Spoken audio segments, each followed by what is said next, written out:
कहीं से भाग की रेखाएं कट रही हैं, धन की रेखाएं कट रही हैं, लेकिन आप ताली बजा करके प्रेम से झूम करके मस्ती के साथ धूमधाम के साथ अगर भगवान आपको शरीर दिए हैं, हाथ दिए हैं, पांव दिए हैं, तो भगवान चाहते हैं कि अगर मैं दिया हूं तो ये बच्चा कम से कम कुछ हमारे नाम का स्मरण करे।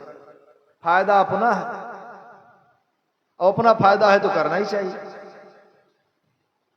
सरजू मैया को आवश्यकता नहीं है कि आप सब जा करके स्नान करो। सरजू मैया को आवश्यकता नहीं है, लेकिन हमें आवश्यकता है। आप सबको आवश्यकता है, उस सरजू मैया को नहीं है, लेकिन आपको आवश्यकता है। क्यों?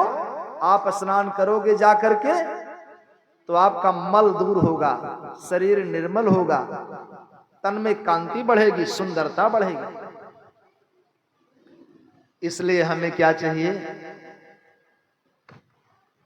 हमें अपने मन को भगवान में लगाना चाहिए। भगवान को आवश्यकता नहीं कि आप मन लगाओ, लेकिन हमें आवश्यकता है।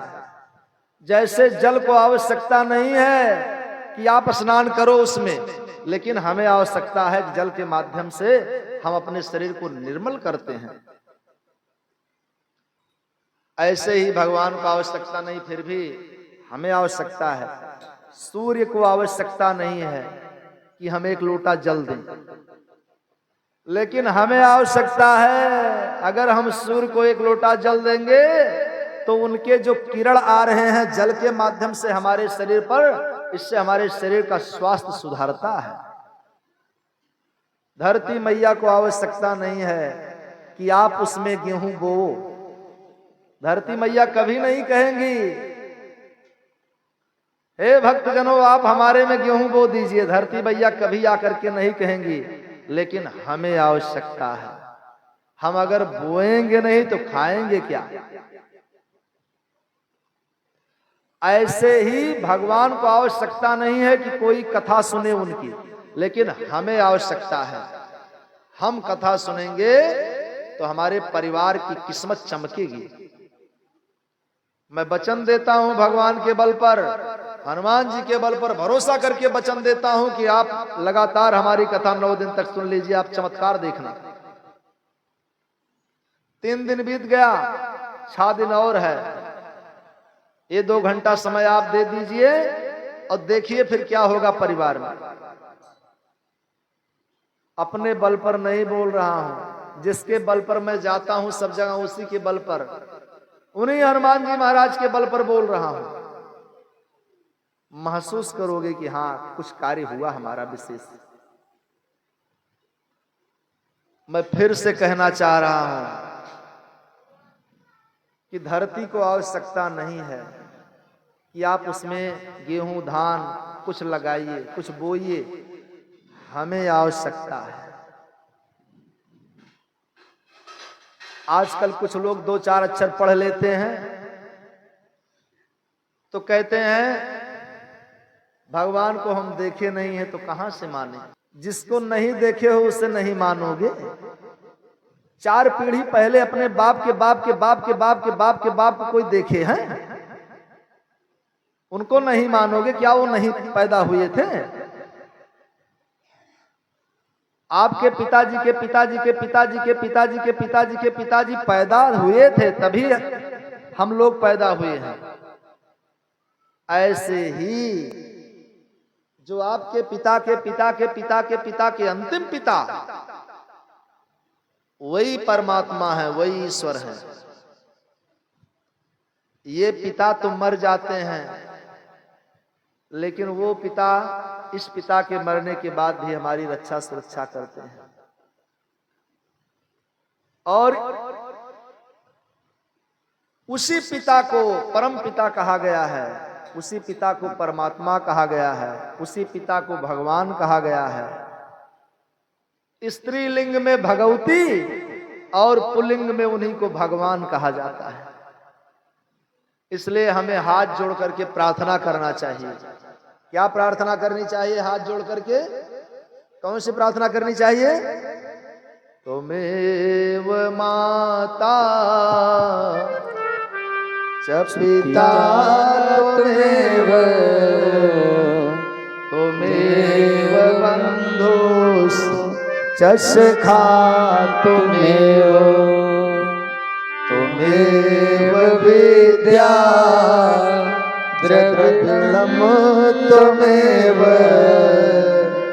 त्वमेव सर्वं मम देव देव, त्वमेव सर्वं मम देव देव। हे परमपिता परमात्मा, आप ही हमारे पिता हो, आप ही माता हो, आप ही भाई हो, आप ही बंधु हो, आप ही धन हो, आप ही दौलत हो। संपूर्ण तरीके से समर्पण करने से आपके परिवार का भाग्य खुलने लगता है। द्रौपदी की लज्जा तब तक भगवान बचाने नहीं आए जब तक द्रौपदी को अपने 5 पति पर गर्व था कि हमारे तो 5 पति सामने हैं, कौन मुझे नंगा कर सकता है भरे समाज में। लेकिन 5 पति भी आंख मूंद करके नीचे सर कर लेते हैं, दुशासन साड़ी खींचता है। द्रौपदी को फिर एहसास हुआ भीष्म पितामह जैसे ससुर हमारे सामने बैठे हैं, उनके रहते कुलवधू की साड़ी कौन खींच सकता है। लेकिन भीष्म पितामह भी सर नीचे करके बैठ गए। जब चारों तरफ से द्रौपदी को एहसास हुआ कि अब हमारा कोई नहीं है, चारों तरफ से जब द्रौपदी को एहसास हुआ कि अब हमारा कोई नहीं है, तो हाथ उठा करके द्रौपदी कहती है, पाहि पाहि महायोगिन देव देव जगत पते। और जैसे द्रौपदी हाथ उठा करके भगवान को जोर से पुकारी, तैसे भगवान बोले, मैं तो इंतजार कर रहा था कि हमें तो याद करो। अभी तक तो आप अपने 5 पति पर गर्व करके बैठी थी, अपने ससुर पर गर्व करके बैठी थी, इसलिए मैं नहीं आ रहा था। मैं तो इंतजार कर रहा था कि आप हमें पुकारो तो हमारा सहारा लो। मेरे भक्तों, प्यारे आत्मा, भाई बहनों, आप सबका सहारा छोड़ दो, घर में अपना कर्तव्य निभाओ। पत्नी के प्रति हमारा क्या कर्तव्य है उसे निभाओ, बेटे के प्रति हमारा क्या धर्म है उसे निभाओ। लेकिन तन से तो अपना घर परिवार चलाओ, लेकिन मन भगवान को दे दो। क्यों? क्योंकि मन एव मनुष्याणाम कारणम बंध मोक्षयो बद्धम तु विषयासक्तम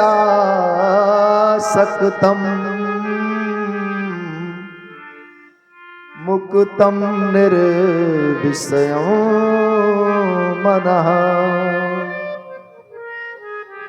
चंचलम हि मनः कृष्ण प्रमाथि बलवदृढ़म्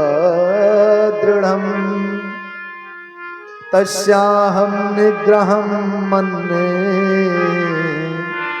वायोर्युषुदुष्करम्।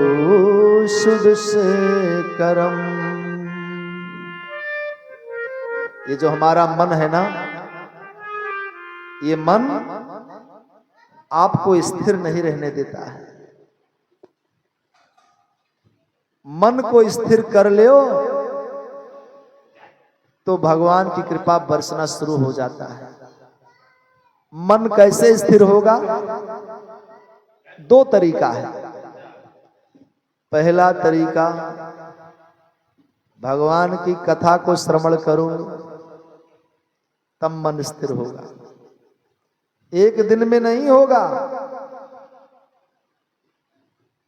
6 दिन अभी बचा है, 6 दिन कथा श्रवण करो तो धीरे धीरे मन पर प्रभाव पड़ना शुरू हो जाता है।